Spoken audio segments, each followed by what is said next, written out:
related to a Nikema. Another question, sir. How old was Eri when he died? And how do the Igbos remember Eri till date? Eri, the first ancestor of the Igbos, died at the age of 140 years. He was buried at Obugad in Aguleri.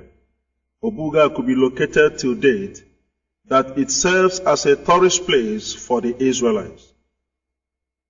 The native people of Aguleri remember their grandfather Eri so dear. They perform annually a traditional feast in remembrance of the return of Eri. The Igbos, while describing a very long time ago, used to say Mberi or Erimbe, meaning long time ago. Aguleri is the ancient Edo kingdom, narrated in some of our Igbo folk tales of old. Another question, sir. How true is it that Eri was a man of wealth and means? Answer. Eri was wealthy and resourceful, almost like his great-grandfather Abraham. The wealthiness of Eri could be seen today in his descendants, that the Anambra people of Nigeria was home to the wealthiest citizens in Nigeria and beyond. Sir Louis Odumegwu Ojukwu was the first African to be a millionaire. Another question, sir. Can you also tell us something about Arodi, the younger brother to Eri, and where can we locate his descendants? Answer. Arodi was the immediate younger brother to Eri, as recorded in Genesis chapter 46, verses 16. Having lived together with his brothers, later dispersed to begot the present Arochukwu kingdom. Arodi was as industrious as ever and naturally blessed with the gifts of arts and craft. This could be shown in some of his descendants, the Abangwa people of Aba, that they were the first industrialized developed part of Nigeria and known till date as the Japan of Nigeria. The Arochukwu was famous for commerce and trading and hugely linked to the slave trade. His descendants include Nembe, Ngwa, Abakiliki, Ogoni, Afikpo, Aro Ekotepene of Akwa Ibom, Aro Echie in River State, Aro Ndizogwe in Imo State.